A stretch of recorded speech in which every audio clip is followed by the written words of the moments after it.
Fernando again. He's going to demonstrate to you the deadlift.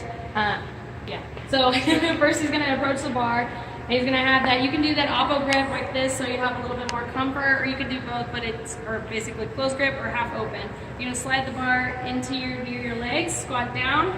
From this position, you're going to have a nice flat back again. His hips aren't rotated in or out, anything like that.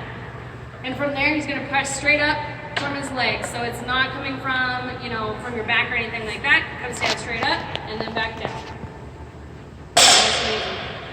So it's a really simple movement, but a lot of times, especially once we start getting, either we learn bad form or we start getting into bigger weight than we're actually strong enough to do yet, then your form gets compromised. So a lot of things that can happen is when you get into your position and you go ahead and pull back and get down and low, like you're getting ready to do it. So when you start sitting up from this position, a lot of times you can get a little bit wobbly or leaning more towards one side. So a lot of times that's an indication that you're doing too much weight than you can actually do, or you're trying to lift with your back. So making sure that you're actually pulling that bar nice and close and going straight up with it, not going back with it, and not trying to stick your butt out first and then go up with it.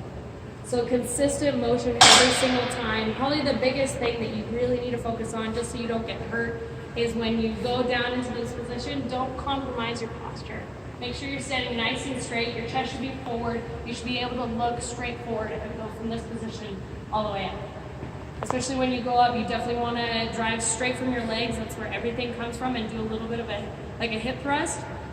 Squeezing those glutes, and if you don't feel it like you're squeezing your glutes, mentally say, okay, I'm literally going to squeeze my butt. That's where all that power comes from. It's going to be weird, but it's going to show you how to do it the right way. You should feel it in here, and you should feel it in your glutes.